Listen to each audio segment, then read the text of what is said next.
Via Podgora, via Podgora, via Podgora, via Podgora. Galax mi piaci! Via Podgora, via Podgora. All night long! Via Podgora, via Podgora. Galax mi piaci! Vergognosissimo!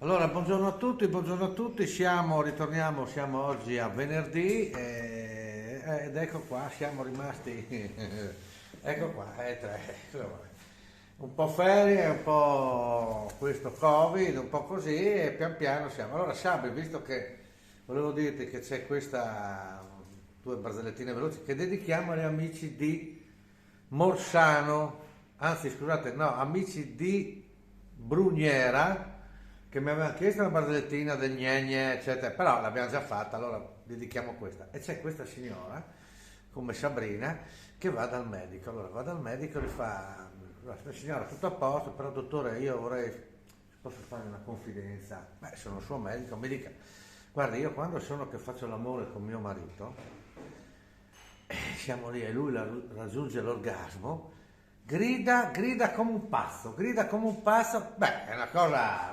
normale, è che mi sveglia tutte le volte. È arrivata che, ecco, tengono duro, vedete, le donne tengono duro il fortino qui delle tre sorelle.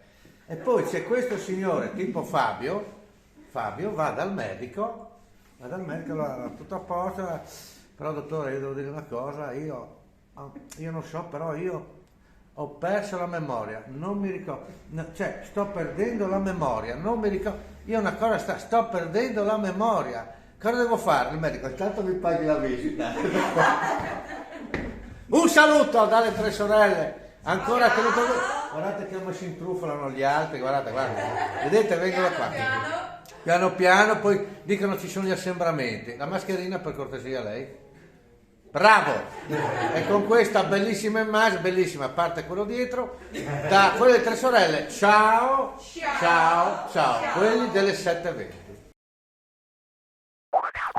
Via Podgora, via Podgora, via Podgora, via Podgora. Galax mi piaci! Via Podgora, via Podgora. All night long! Via Podgora, via Podgora. Galax mi piaci!